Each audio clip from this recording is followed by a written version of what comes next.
everyone, welcome back to my channel. Myself Sabiha Sultana. In the previous video, we have learned about the various reformers who worked to influence and introduce the Indian society to a new system and oppose many of the superstitions rituals which was practiced at that time. From the late 19th century, a number of changes took place. The growing knowledge of Indian past glory in the changing times. It also helped the reformers in their work of the religions and social reformers for their struggle against all type of inhuman practices, superstitions and many more things.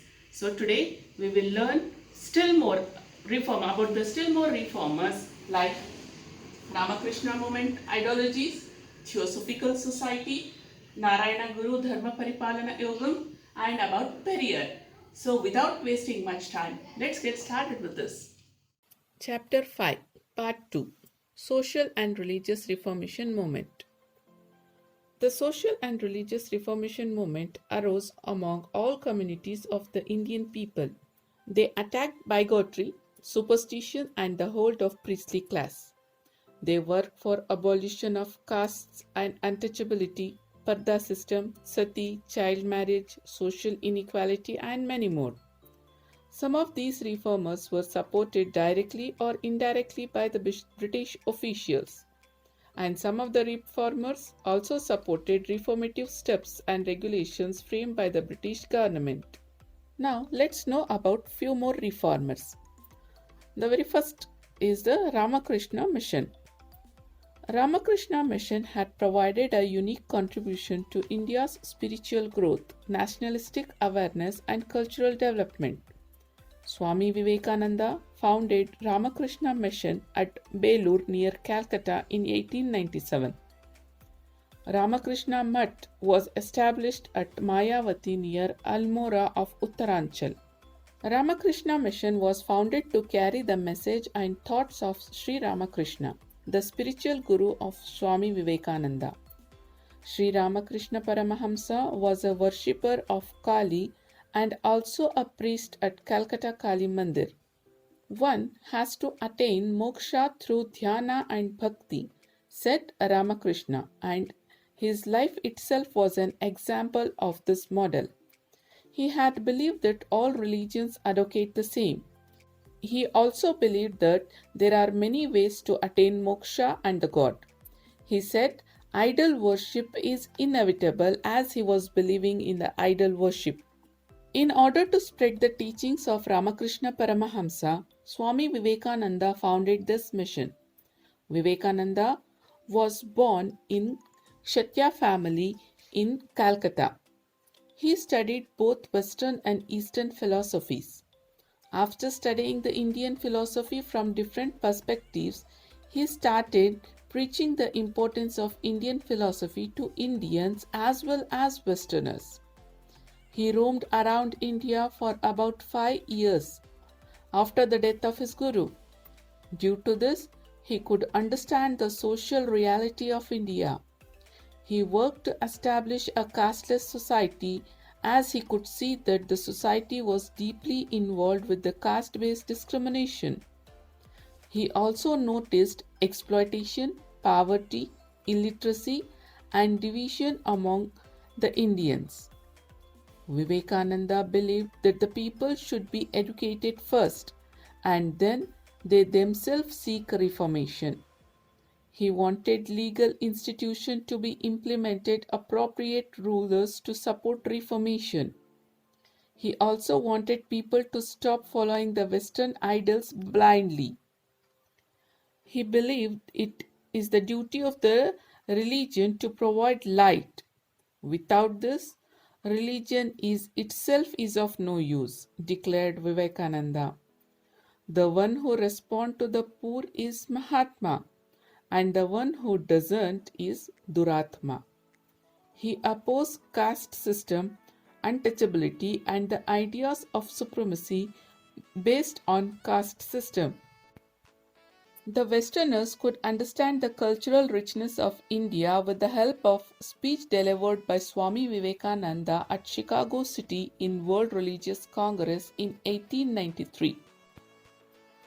He attracted the attention of the listeners while speaking at Congress of Religions held at Paris in 1900.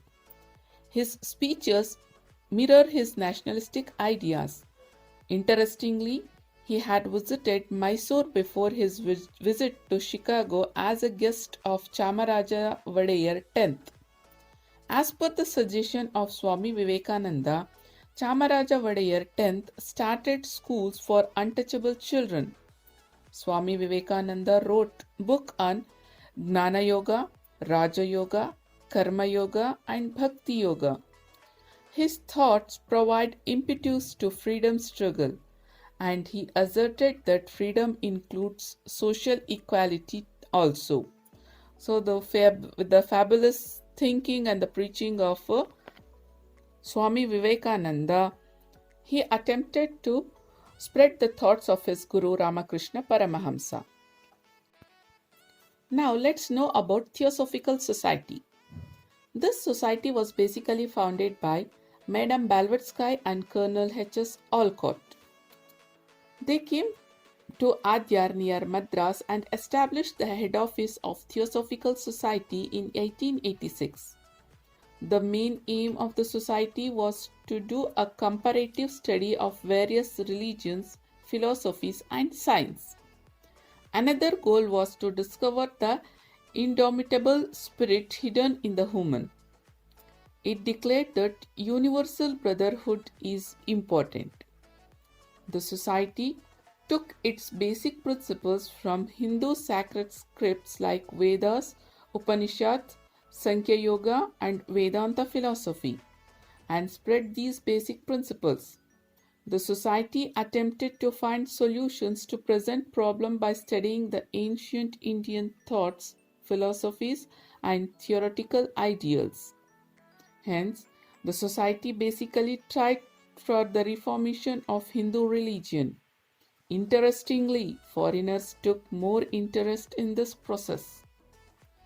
With the arrival of Irish lady Anne Besant in India by 1893, the movement of Theosophical Society started to grow more.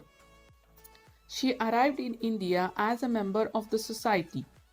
She was born in 1847 in London.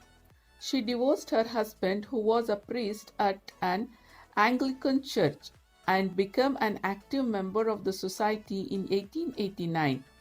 She had more knowledge in Vedanta philosophy. She advocated that Indian culture is far more superior to the Western culture, which is based on materialism. This movement was Reformation movement of Hinduism. She also did a comparative study of Hinduism and Buddhism. She translated Bhagavad Gita to English.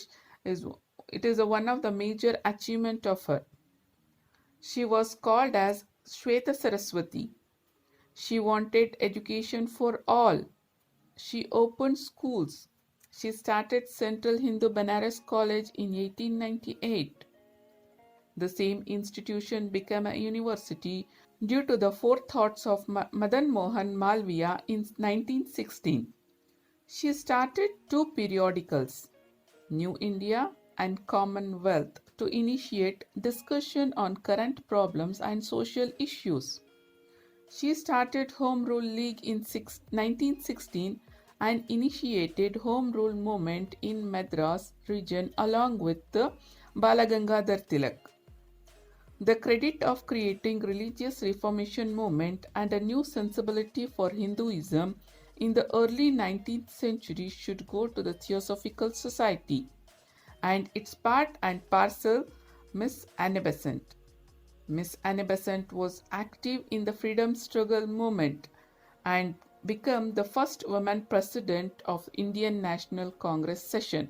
Though Anne Besant was a foreigner, she motivated the Indians for the freedom struggle. Now, let's move on towards the Sri Narayana Guru Dharma Paripalana Yogam. Sri Narayana Guru started Reformation movement in 1903. This started in Ilavu of Kerala.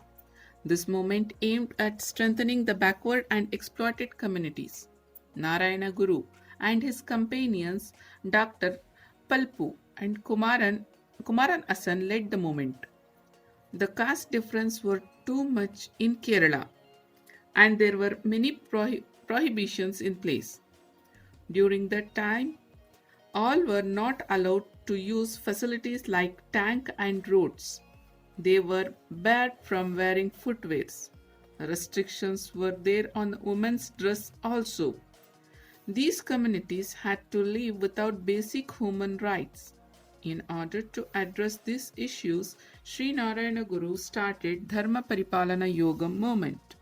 One caste, one religion, and one God for human beings was the basic ideas of Sri Narayana Guru. Education is the only path to achieve this, he declared. He built temples for the backward communities as they were denied entry into temples. Narayana Guru and his companions started Vaikam movement as temple entry movement in 1924. Gandhiji and Periyar, the architect of self-respect movement, participated in this.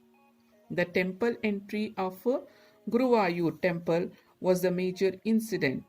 With this, Sri Narayana Guru tried to achieve equality for all. Now let's move towards the another important person, that is Periyar. In the beginning of the 20th century, a non-Brahmin movement started in South India. The majority non-Brahmins launched agitation demanding representation in the government sector as per their population. It became a major movement in many states like Karnataka later. The non-Brahminical communities opposed restrictions against them. This was possible due to the English education. The census reports published after 1870s provided a picture of their population. The Justice Party started in 1916 continued the movement in Tamil Nadu. Non-Brahmin movement took a new shape under the Justice Party. This became more radical. Self-respect movement led by E.V. Ramaswamy Naicher became a new force. Ramaswamy, who came out of Congress in 1925, started Self-Respect League in 1926. He was called as Periyar, means a senior person out of love by people. Periyar was born in Erode to a rich family. He believed that Congress is in favor of Varna system and started a new movement based on Dravidian racial identity. He rejected the racial supremacy in the name of Arya and Brahmin. He said Tamil is the language of Dravidians. He opposed Sanskrit language and literature. He also rejected Rama as the Vedic leader and accepted Ravana as the Dravidian leader. Angered by a bad experience at Banaras, he converted Sanskrit, Rama and Ravana as cultural idols and patronized Ravana. He campaigned equality and criticized caste and gender-based discrimination. He participated in temple entry movement held at Vaikom in Kerala. He became the president of Justice Party in 1939. He started an association called Dravida Kalagam. He also started Justice Periodical. Even today, Periyar remains as an ideological symbol in Tamil Nadu politics. This is more evident in all the political parties of Tamil Nadu retaining the word Dravida with their names. The ideological non-Brahminical movement started by Ayontidas and T.M. Nair was turned into a cultural movement by Periyar.